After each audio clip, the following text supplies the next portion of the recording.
ನಿನ್ನೆನೆ ರಾಜು ಕಾಗೆ ಅವರು ಶಾಸಕ ರಾಜು ಕಾಗೆ ಅವರು ಸುರ್ಜೇವಾಲಾ ಅವರನ್ನ ಭೇಟಿಯಾಗಬೇಕಾಗಿತ್ತು. ಬಟ್ ನಿನ್ನೆ ಕರೆದಿದ್ದಂತಹ ಬುಲಾವ್ಗೆ ಅವರು ಬರಲ್ಲ, ಪೂರ್ವ ನಿಮಿತ್ತ ಕಾರ್ಯಗಳಿದ್ದಾವೆ ನನಗೆ ಅಂತ ಹೇಳಿದ್ರು. ಸೊ ಇವತ್ತು ಹೋಗ್ತಾ ಇದ್ದಾರೆ. ಅವರು ಹೋಗೋಕ್ಕೂ ಮುಂಚೆ ಸುರ್ಜೇವಾಲಾರನ್ನ ಭೇಟಿಯಾಗೋಕ್ಕೂ ಮುಂಚೆ ಶಾಸಕ ರಾಜು ಕಾಗೆ ಅವರು ರಿಯಾಕ್ಷನ್ ಕೊಟ್ಟಿದ್ದಾರೆ. ನಮಗೆ ನನ್ನ ಕ್ಷೇತ್ರದ ಸಮಸ್ಯೆ ಅನುದಾನದ ಬಗ್ಗೆ ನಾನು ಹೇಳ್ತೀನಿ, ಸಿಎಂ ಡಿಸಿಎಂ ಅವರೇ ನನ್ನ ಸಮಸ್ಯೆ ಕೇಳಿದ್ರೆ ಇದೀ ಹಂತಕ್ಕೆ ಹೋಗ್ತಾನೆ ಇರಲಿಲ್ಲ.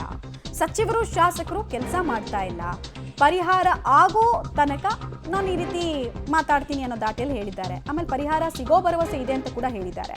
ಹೈಕಮಾಂಡ್ ಏನು ತೀರ್ಮಾನ ಮಾಡುತ್ತೋ ಅದಕ್ಕೆ ನಾವು ಬದ್ಧರಾಗಿರ್ತೀವಿ ಅಂತ ಕೂಡ ಕಾಗವಾಡದ ಶಾಸಕ ರಾಜು ಕಾಗೆ ಅವರು ರಿಯಾಕ್ಷನ್ ಕೊಟ್ಟಿದ್ದಾರೆ. ಶಾಸಕರಾದಂತಹ ರಾಜು ಕಾಗೆ ಅವರಿದ್ದಾರೆ, ಬನ್ನಿ ಮಾತನಾಡ್ಸೋಣ. ಸರ್, ನಿಮ್ಮೆಲ್ಲರ ಪ್ರಯತ್ನ ಇವತ್ತು ಉಸ್ತುವಾರಿಗಳು ನನ್ನ ರಾಜ್ಯಕ್ಕೆ ಬಂದಿದ್ದಾರೆ, ಭೇಟಿ ಆಗ್ತಿದ್ದೀರಾ ಇವತ್ತು. ಸೊ ಏನು ಪ್ರಮುಖವಾದಂತಹ ನಿಮ್ಮ ಡಿಮ್ಯಾಂಡ್ ಏನೋ ಅವ್ರ ಮುಂದೆ ಏನು ಹೇಳ್ತೀರಾ ಅವ್ರಿಗೆ? ನನ್ನ ಪ್ರಯತ್ನ ಏನಿಲ್ಲ. ಕೆಲವು ದಿವಸಗಳಿಂದ ನನಗೆ ಮಾನಸಿಕ ಕೆಲವು ನೋವುಗಳಾಗಿದ್ದು ಅದನ್ನೆಲ್ಲ ಮಾನ್ಯ ನಾನು ನಿಮ್ಮ ಮುಂದೆಲ್ಲ ಹೇಳ್ಕೊಂಡಿದ್ದೀನಿ. ಆ ಪರಿಣಾಮವಾಗಿ ಎಂ ಬಿ ಪಾಟೀಲ್ ಇರಬೇಕು, ನಾನಿರಬೇಕು, ಕೆಲವು ಶಾಸಕರ ಅಸಮಾಧಾನ ಶಾಸಕರನ್ನು ಭೇಟಿ ಮಾಡಲಿಕ್ಕೆ ಸುರ್ಜಿ ಅವರು ನಿನ್ನೆ ಬಂದಿದ್ದರು. ನಾನು ನಿನ್ನೆ ಭೇಟಿ ಆಗಬೇಕಾಯಿತು, ಸಮಯ ಕೊಟ್ಟಿದ್ದೆ ನನಗೆ. ಅವರು ನಾನು ನಿಗದಿತ ಒಂದು ಬೆಳಗಾಂದಲ್ಲಿ ನನ್ನ ವಾಯವ್ಯ ಕರ್ನಾಟಕ ರಸ್ತೆ ಸಾರಿಗೆ ನಿಗಮದ ಬಗ್ಗೆ ಸಾಹೇಬರು ಮುಂಚಿತವಾಗಿ ಒಂದು ಸಭೆಯನ್ನು ಕರೆದಿದ್ದರು. ಅದು ಸಭೆ ಇರೋದ್ರಿಂದ ನನಗೆ ನಿನ್ನೆ ಬರಲಿಕ್ಕೆ ಆಗಲಿಲ್ಲ. ನಿನ್ನೆ ನಾನು ಅವರಿಗೆ ಯಾರು ನನಗೆ ಫೋನ್ ಮಾಡಿದ್ರು ಅವ್ರಿಗೆ ಹೇಳಿ ರಿಕ್ವೆಸ್ಟ್ ಮಾಡ್ಕೊಂಡು ನಾನು ನಾಳೆ ಬಂದು 11 ಗಂಟೆಗೆ ಭೇಟಿ ಆಯ್ತೇನೆ ಸರ್, ಈ ನನಗೆ ತೊಂದರೆ ಇರೋದ್ರಿಂದ ಅಂತ ಹೇಳಿದಾಗ ಅವರು ಒಪ್ಪಿ ಇವತ್ತು ನನಗೆ 11 ಗಂಟೆಗೆ ಸಮಯವನ್ನು ನಿಗದಿ ಮಾಡಿದರು. ಹೋಗ್ತಾ ಇದ್ದೀನಿ. ಹೋಗಿ ಅವ್ರು ಏನು ಕೇಳ್ತಾರೆ ಅದಕ್ಕೆಲ್ಲ ಸರಿಯಾಗಿ ಉತ್ತರ ಕೊಡ್ತೀನಿ. ನನ್ನ ಏನು ನೋವುಗಳಿದಾವೆ ಅದನ್ನು ಅವ್ರ ಮುಂದೆ ಹೇಳ್ತೀನಿ. ಸರಿಪಡಿಸ್ಬೇಕು, ಆಡಳಿತದಲ್ಲಿ ಸ್ವಲ್ಪ ಪಾರದರ್ಶಕ ಬರಬೇಕು, ಚುಕ್ಕಾಣಿ ಫಾಸ್ಟ್ ಆಗಬೇಕು, ಇದೇ ವಿಷಯ. ಮತ್ತೇನು ನಾನು ವೈಯಕ್ತಿಕವಾಗಿ ನಾನೇನು ಬೇಡ್ತಾ ಇಲ್ಲ ಏನಿಲ್ಲ. ಮತಕ್ಷೇತ್ರದಲ್ಲಿ ನಾವು ಜನಪ್ರತಿನಿಧಿಗಳು ಸಾವಿರಾರು ಆಶ್ವಾಸನೆಗಳು ಕೊಟ್ಟಿರ್ತೀವಿ. ಮೂಲಭೂತ ಸೌಕರ್ಯಗಳಾಗಬೇಕು, ನೀರಾವರಿ ಯೋಜನೆಗಳಾಗಬೇಕು, ರೈತರಿಗೆ ಬೆಂಬಲ ಬೆಲೆ ಸಿಗಬೇಕು, ಕೆಲವು ನಮ್ಮಲ್ಲಿ ಕೆರೆ ತುಂಬು ಯೋಜನೆಗಳಾಗಬೇಕು, ಇದೇ ವಿಷಯಗಳ ಬಗ್ಗೆ ಮಾತಾಡ್ತೀನಿ. ಸರ್, ರಾಜು ಕಾಗೆ ಅವ್ರಿಗೆ ಅಸಮಾಧಾನ ಇದ್ದಂಥದ್ದು ಅಧಿಕಾರಿಗಳು ಸರಿಯಾಗಿ ಕೆಲಸ ಮಾಡ್ತಿಲ್ಲ ಅನ್ನೋದು ಒಂದು. ಎರಡನೇದು, ಶಾಸಕರಿಗೆ ಸಚಿವರು ಗೌರವ ಕೊಡ್ತಿಲ್ಲ ಅನ್ನುವಂಥ ಅಸಮಾಧಾನ ಇತ್ತು ಸರ್. ಇದನ್ನು ಹೈಕಮಾಂಡ್ ಗಮನಕ್ಕೆ ತರುವಂಥ ಪ್ರಯತ್ನಗಳು ಮಾಡ್ತೀರಾ ಅಂತ? ತರ್ತೇನೆ. ಏನೇನು ನಡೆದಿದೆ, ನಾನು ಶಾಸಕಾಂಗ ಪಕ್ಷದ ಮೀಟಿಂಗ್ದಲ್ಲಿ ಭಾಳ ಖಾರವಾಗಿ ಮಾತಾಡಿದ್ನಿ ಅವಾಗ 1.5 ವರ್ಷದಿಂದ. ಆವಾಗೇ ಕರೆದು ಮಾತಾಡಿ ಆ ಒಂದು ನಮ್ಮ ಸಮಸ್ಯೆಗಳನ್ನು ಬಗೆಹರಿಸಿದ್ರೆ ಇವತ್ತು ಈ ವ್ಯವಸ್ಥೆ ಬರ್ತಿರಲಿಲ್ಲ.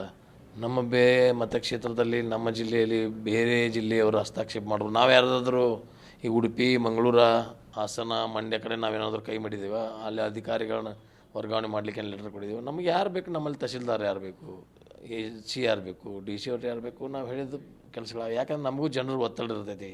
ಯಾವುದೇ ಯೋಜನೆಗಳು ತ್ವರಿತವಾಗಬೇಕು, ಅದಕ್ಕೆ ಫಂಡ್ ಒಮ್ಮೆ ತೆಗೆದಿಟ್ಟು ಅಂದ್ರೆ ಮತ್ತೊಮ್ಮೆ ಅದಕ್ಕೆ ಹೋಗಬಾರ್ದು. ಈಗ ನಮಗೆ 1300 ಕೋಟಿಯ ಪ್ರಾಜೆಕ್ಟ್ 1200 ಕೋಟಿ ಖರ್ಚು ಮಾಡಿದ್ದೀವಿ. ಅವನದೇ ಒಂದು 80-90 ಕೋಟಿ ಬಿಲ್ ಇದೆ. ಆ ಕಾಂಟ್ರಾಕ್ಟರ್ದು ಬಿಲ್ಲ ಕೊಡ್ತಾ ಇಲ್ಲ ಅಂದ್ರೆ ನಾವು ಮುಂದಿನ ಕೆಲಸ ಮಾಡ್ತಾ ಇಲ್ಲ. ಇನ್ನೂ ಒಂದು 200 ಕೋಟಿ ರೂಪಾಯಿ ನನ್ನಲ್ಲಿ ಕೆಲಸ ಉಳಿದೈತಿ. ಆ 200 ಕೋಟಿ ಮತ್ತು ಅವ್ನು ಬಿಲ್ಲ ಕೊಡ್ರಿ, ಅವಗೊಂದು ಟೈಮ್ ಬೌಂಡ್ ಹಾಕಿ ಕೊಟ್ಟಿದ್ದು, ಆ ಟೈಮ್ ಬೌಂಡ್ ಎಕ್ಸ್ಟೆಂಡ್ ಮಾಡಿ ಕೊಡ್ರಿ. ನನಗೊಬ್ಬನೇ ಕೊಡ್ತಾ ಇಲ್ಲ, ಎಲ್ಲರಿಗೂ ಕೊಡ್ತಾ ಇದ್ದಾರೆ ಅದನ್ನು. ಆ ಟೈಮ್ ಬೌಂಡ್ ಎಕ್ಸ್ಟೆಂಡ್ ಮಾಡಿ ಕೊಡ್ರಿ, ಆ ಕಾಂಟ್ರಾಕ್ಟರಿಗೆ ದುಡ್ಡು ಕೊಡ್ರಿ. ಸರ್, ಸಿ ಎಂ ಅವ್ರು ಏನಾದರೂ ಕರೆದು ಮಾತನಾಡಿದರೆ ನಿಮ್ಗೆ ಈ ಸಮಸ್ಯೆಗಳು ಬರ್ತಿರಲಿಲ್ಲ. C M D C M ಅವರು ಅಥವಾ KPCC ಅಧ್ಯಕ್ಷರು ಇದನ್ನು ಇಂಟ್ರೆಸ್ಟ್ ತಗೊಳ್ಳದೆ ಹೋಗಿದೆ, ಹೈಕಮಾಂಡ್ ಅಂತವರೆಗೂ ಹೋಯ್ತಾ ಅಂತ ಸರ್? ಇದು ಸಾಕಷ್ಟು ಸಲ ನಾವು ಇದನ್ನು ಹೇಳಿದ್ರೂ ಯಾಕೆ ಅವ್ರು ತಗೊಳ್ಳಿಲ್ಲ ನನಗಂತ ಅರ್ಥ ಆಗ್ತಾಯಿಲ್ಲ. ನಾವು ಹೇಳಿದ ಬಳಿಕ ಸ್ಪಂದನೆ ಮಾಡಿ ನಾನು ಏನು ಕೇಳ್ತಾ ಇದ್ದೀನಿ, ಮತಕ್ಷೇತ್ರದಲ್ಲಿ ನೀರಾವರಿ ಅದೇನು ನನ್ನ ಜಮೀನು ಇಲ್ಲ, ಅಲ್ಲಿ ನನ್ನ ಸಂಬಂಧಿಕರು ಯಾರಿಲ್ಲ. ಅಲ್ಲಿ ಜನರಿಗೆ ನಾವು ಆಶ್ವಾಸನೆ ಕೊಟ್ಟಿದ್ದೀವಿ, ಜನರಿಗೆ ಹೇಳಿದ್ದೀವಿ, ಜನರ ಕಷ್ಟ ಸುಖದಲ್ಲಿ ನಾವು ಭಾಗಿಯಾಗಬೇಕು ಅನ್ನೋದೇ ನನ್ನ ವೈಯಕ್ತಿಕವಾದ ಉದ್ದೇಶ. ಆಮೇಲೆ ಇದು ಯೋಜನೆ ವಿಳಂಬ ಆಗೋದ್ರಿಂದ ನನ್ನ ಮನಸ್ಸಿಗೆ ನೋವಾಗಿದೆ. ಮತ್ತು ನಮ್ಮ ಯೋಜನೆ ವಿಳಂಬ ಆಗಲಿಕ್ಕೆ ನಾನು ಸಾಕಷ್ಟು ಸಲ ನನ್ನ ಮನಸ್ಸಿನಲ್ಲಿ ಹೇಳ್ಕೊಂಡ್ರೂ ಅದಕ್ಕೆ ಸ್ಪಂದನೆ ಆಗಲಿ ಅನ್ನೋದೇ ಮತ್ತೊಂದು ನೋವು. ಸಚಿವರ ಕಾರ್ಯವೈಖರಿ ಬಗ್ಗೆ ಕೂಡ ನಿಮ್ಗೆ ದೊಡ್ಡ ಮಟ್ಟದ ಅಸಮಾಧಾನ ಇದೆ, ಸಿಗ್ತಿಲ್ಲ ಅನ್ನುವಂಥದ್ದು ಸರ್? ಸಿಗ್ತಿಲ್ಲಕ್ಕಿಂತ ನಾವೊಂದು ಪತ್ರ ಕೊಟ್ಟಿವಿ ಅಥವಾ ಒಂದು ಯಾವುದಾದ್ರೂ ನಮ್ಮಲ್ಲಿ ಮತಕ್ಷೇತ್ರದ ಕೆಲಸಕ್ಕೆ ಪತ್ರ ಕೊಟ್ಟಿವಿ ಅಂದ್ರೆ ಇಮಿಡಿಯೇಟ್ ಆಗಬೇಕು ಅನ್ನೋದೇ ನನ್ನ ಅನಿಸಿಕೆ. ಅದಕ್ಕೆ ಲೆಂಗ್ದಿ ಪ್ರೊಸೆಸ್ 1 ವರ್ಷ 2 ವರ್ಷ ಹೋಗಬಾರ್ದು. ಯಾಕೆ ಲೇಟ್ ಆಗ್ತಿದೆ? ಆಗೋದಲ್ಲ ಅಂದ್ರೆ ಅದು ಕಾನೂನು ತೊಡಕೈತ್ರಿ ಮಾಡಲಿಕ್ಕಾಗಲ್ಲ ಅಂತ ಹೇಳಿ ನಮಗೇನು ತೊಂದರೆ ಇಲ್ಲ. ನಾವು ಅಷ್ಟು ಅರ್ಥ ಮಾಡ್ಕೊಳ್ತ ಶಕ್ತಿ ಇದೆ. ನಾವು 40 ವರ್ಷದಲ್ಲಿ ರಾಜಕಾರಣದಲ್ಲಿ ಇದ್ದೇನೆ ನಾನು. ಇವು ಸರಿಯಾಗಿ ಆಗಬೇಕು. ಆಡಳಿತದಲ್ಲಿ ಅವು ಫೈಲ್ ಒಂದು ಟೇಬಲ್ದಿಂದ ಒಂದು ಟೇಬಲ್ಗೆ ಇಮಿಡಿಯೇಟ್ ಹೋಗಬೇಕು. ವರ್ಷಗಟ್ಟಲೆ ಫೈಲೇ ಮೂವ್ ಆಗದೆ ಇದ್ದರೆ ಅಂಥವು ಸಾವಿರಾರು ಉದಾಹರಣೆಯನ್ನು ಕೊಡಬಲ್ಲೆ ನಾನು.